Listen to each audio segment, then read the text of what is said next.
मनोज मिश्रा जी गाजियाबाद से। राधे राधे। राधे राधे महाराज जी।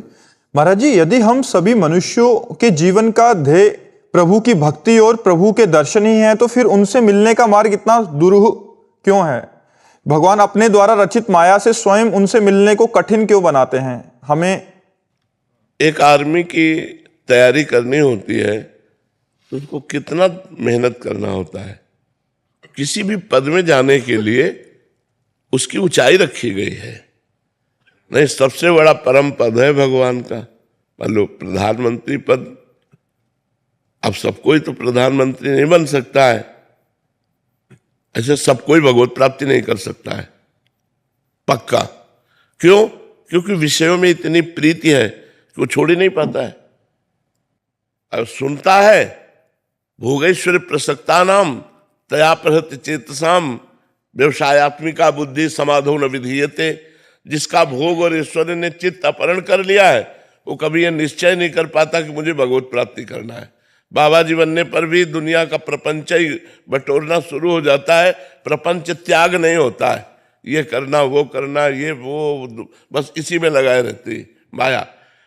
सब कोई भगवत प्राप्ति नहीं कर, क्योंकि वो परम पद है। जिम को पाओ भगत एक मोरी, कोई बिरला। भगवान शंकराचार्य जी ने लिखा, हजारों मनुष्यों में किसी एक के अंदर मुमुक्षुता जागृत होती है कि मैं इस संसार से मुक्त हो जाऊं। तो अगर महान पद को ऊंचाई पे न रखा जाए और उसमें मेहनत परिश्रम श्रम न रखा जाए तो उसकी महिमा क्या होगी? एक हमारे यहां रंगनाथ जी के मेला में एक खेल होता है। एक लगभग 20-25 हाथ लंबा खंभा गाड़ा जाता है और उसके ऊपर लाखों की सामग्री टांगी जाती है और मनुष्य शरीर के ऊपर ही चढ़ करके वहां जाना होता है और दोनों तरफ सीढ़ियों से घी और दही की धार डाली जाती है मनुष्य शरीर के ऊपर। अब आप देखो, बिल्कुल ऐसे ही परमात्मा प्राप्ति के लिए है।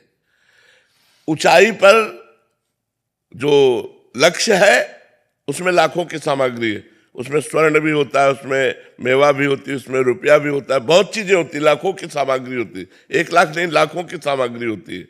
अब बड़े बड़े पहलवान हमने देखा है चढ़ते हैं, अब उधर तेल धारा, घी धारा, दही धारा डाली जाती है।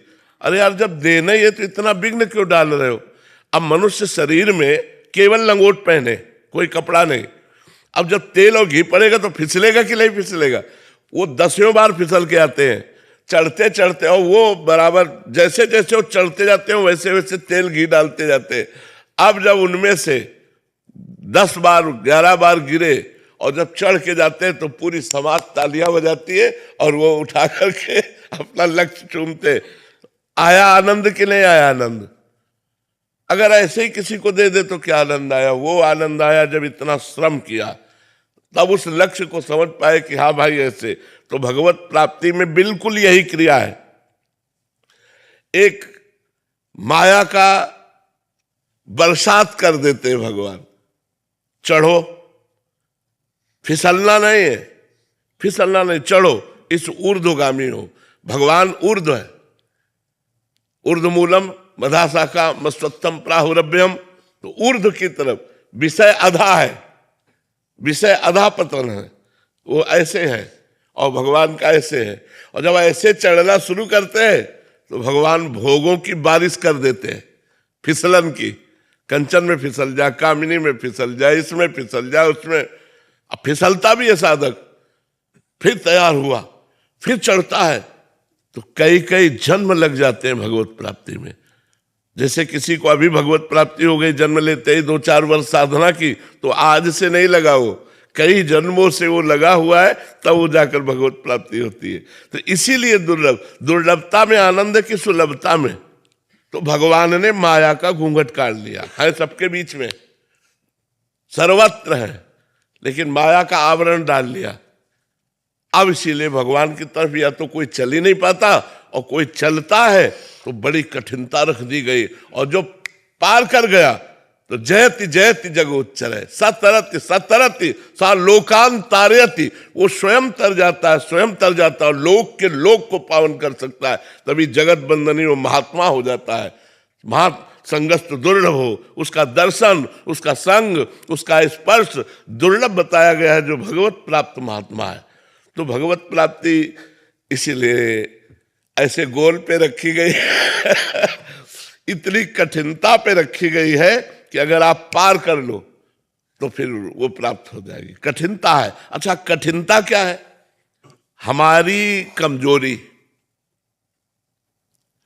हम इंद्रियों के भोगों में फंस गए, हम स्वयं, बस उनका त्याग करना ही कठिनता है।